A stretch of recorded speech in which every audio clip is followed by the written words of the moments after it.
Okay, thank you for the introduction and well done on pronouncing my name correctly. As the background says, I'm a true blood lithium developer focused individual, so history there with the Arcadia project and obviously what's of interest to Greentech Lithium with their plan forward. So welcome everyone, thank you for attending and thanks PayDirt for putting on the conference today. So Green Technology Metals, we hold a portfolio of lithium-focused assets, both in exploration and development in Ontario. And over the course of this presentation, I'll walk you through our strategy to become Ontario's first lithium producer and building a vertically integrated supply chain. To know GT1, you really need to know the people in the business and the founders and the quality of what we've been able to recruit. We've been blessed to be backed by a strong board, particularly with experience in developing lithium projects globally. To our chairman, John Young, as a co-founder and previous executive director of Pilbara Minerals, he has brought that pedigree of bringing projects all the way from discovery into production.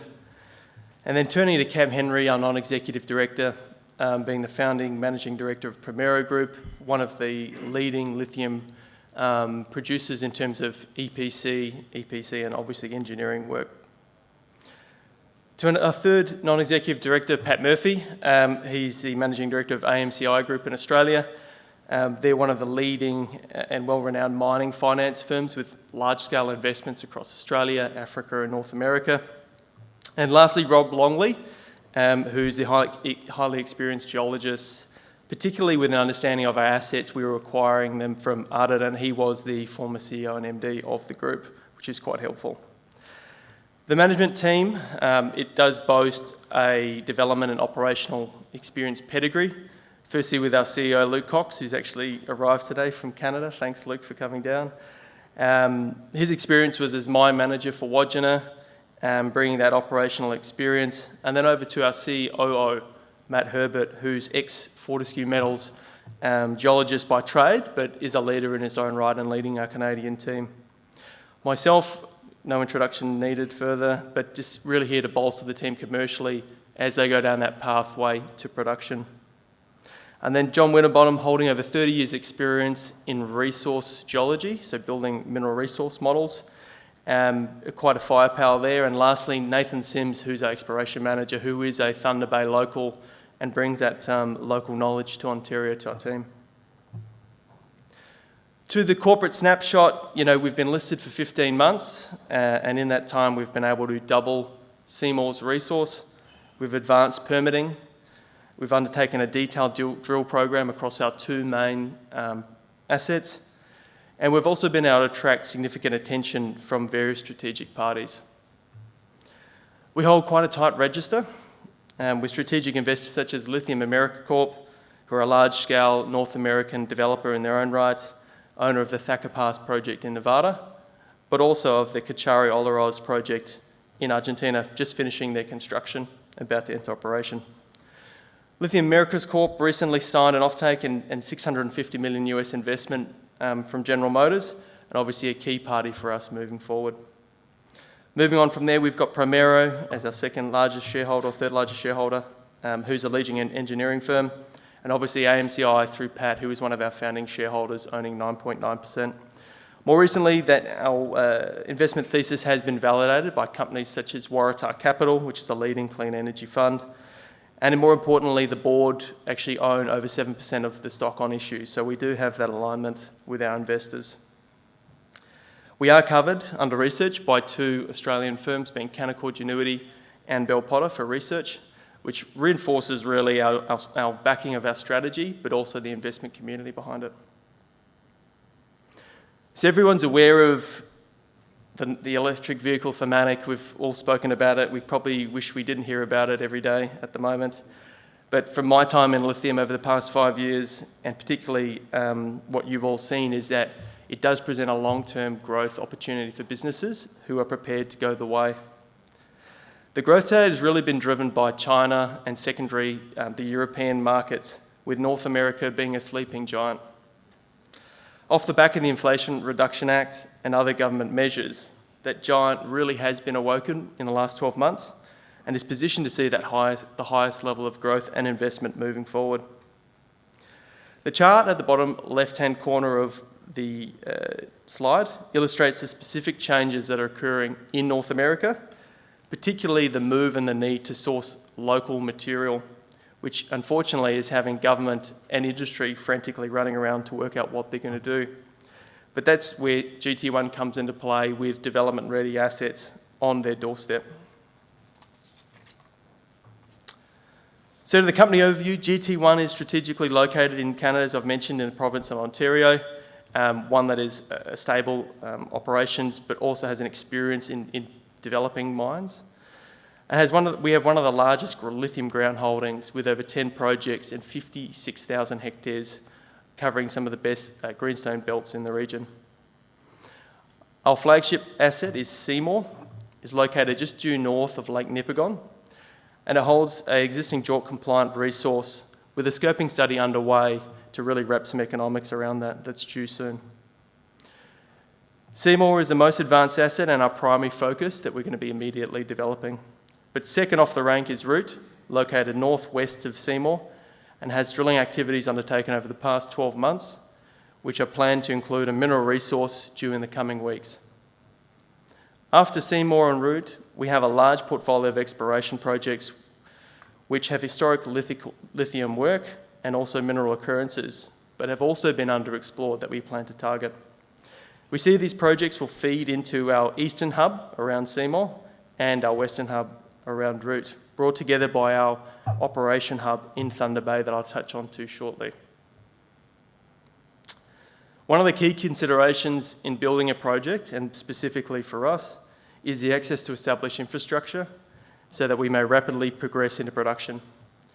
Both our eastern, being Seymour, and western hub, being Root, have access to all weather roads, airports, power, particularly hydropower, and rail, presenting a developer's dream to move into operation. One key takeaway from the Transcontinental Railway, which runs all the way across Canada, but it also runs down into Detroit, connecting operations to all customers in end markets, and specifically directly into the electric corridor you'll see there between Detroit and Toronto, which has been witness to the large investment downstream. The most southern part of Seymour actually covers the Furlan siding that you'll see there on the screen, and that connects us directly to all that infrastructure. So what really sets GT1 apart from its peers is our strategy. That's not only to build and operate a mine, but also to be a pioneer in the lithium conversion aspect in Ontario. Our view to evaluate a downstream plant is underpinned by a western and eastern hub-spoke approach. So in the east, we obviously have Seymour currently progressing through the development process, and in the east, presenting a real opportunity to start supplying the market by 2025. And also backed by that large wave of exploration projects, we believe that Seymour will be able to increase its life of mine. Over to the western side, we have Root, that's obviously got the mineral resource coming out imminently, but back behind that, we also have additional land packages and additional projects that we see feeding that potential concentrator there. So we're not just a development story, we do have significant exploration upside put behind us. But these two hubs really form a solid foundation to underpin a lithium conversion facility, for which we see Thunder Bay as the ideal location for such plant, due to its infrastructure, port, and also access to skilled and semi-skilled labour. GreenTech has an experienced team that know lithium conversion plants aren't simple, and as simple as they seem particularly, and are already engaged in commercial discussions and technical discussions to secure that much needed technical capability to deliver the project. We also acknowledge that permitting complexity around chemical plants is a key reason, which is why we see our production commencing there from 2027, allowing us 2 years of production at Seymour as concentrate and access to those markets, which is the key thing there, is we're exploring a number of commercial opportunities. So we've got a big year ahead, and for us to deliver on our strategy of being shovel ready by mid-2024, we have a busy schedule, particularly around developing our resource base. In the Eastern Seymour Hub, we have a busy summer program compiled of mapping and sampling to deliver drill-ready targets across the second half of the year. And in the Western Hub, we're also continuing our drilling and moving our rigs over from our two key targets over to Root Bay to build out that resource in time.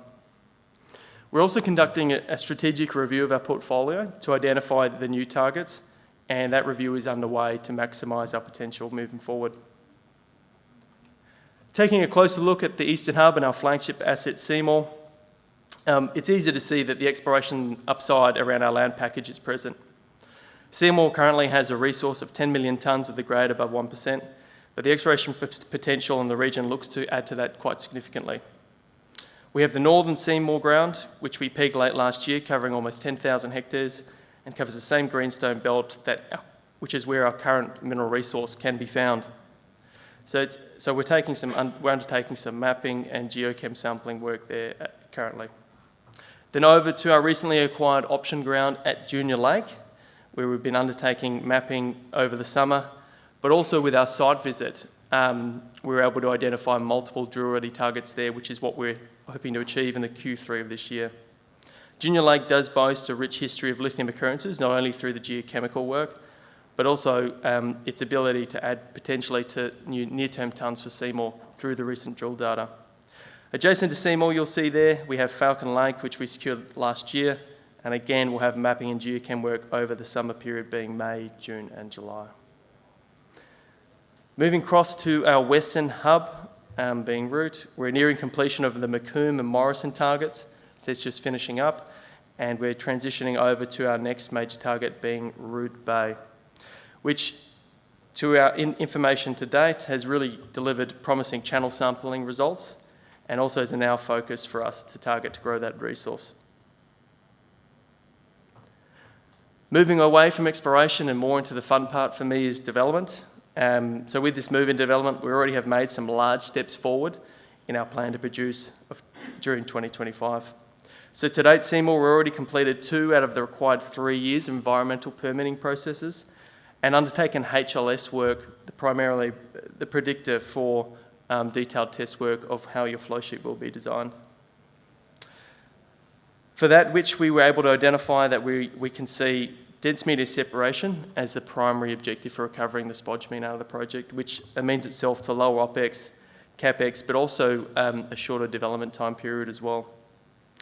We have a substantial list of milestones for 2023, listed there on the slide, but really we're just trying to focus on permitting, undertaking engineering work, and particularly focus on advancing the technical confidence around the project so we may deliver it. At Root, we are commencing environmental baseline studies, and we also look to kick those off now so that we can achieve our target of 2027. Backing up our project development work streams is our corporate development activity. We have a unique advantage being one of the first to market in Ontario and our ability to deliver 100% Ontario and North American lithium to the market. We are further investing in Ontario through the opening of an office in Toronto as we build out our team and technical capabilities. We've also been looking at various organic and inorganic opportunities to grow our life of mine and strengthen our conversion plant. And lastly, we've really been looking to work and strengthen our relationships with our key stakeholders. Advancing critical mineral projects hasn't always been easy, particularly in Canada and over the last 5 years, but that has now changed and it appears to be a top priority for government, but nations worldwide. And from that, we see grants and funding packages now becoming available. In line with these initiatives, we are also engaging with a vast array of strategic parties in pursuit of green technology strategy. The discussions to date are ongoing, but present various commercial pathways have emerged with investment focused around offtake and joint venture for Seymour, but also for our conversion plant in Thunder Bay. Supporting our target of production to 2025 is a timeline here on the slide. This year we'll be advancing permitting and hoping to close out that 3rd year of our baseline studies, releasing our scoping study that we're about to release in the coming weeks, but then immediately backing that up with a feasibility study. Again, improving our confidence, reducing the risk around the project so we can deliver on it. And we can continue to grow our resource base as we drill throughout the year as well. So that closes out my presentation. Thank you again for your time this afternoon, particularly after lunch, and listening to the GT1 story.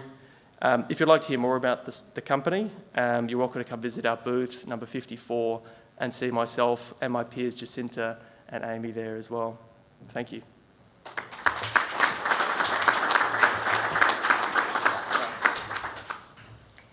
Thank you very much for that and for being right on time and living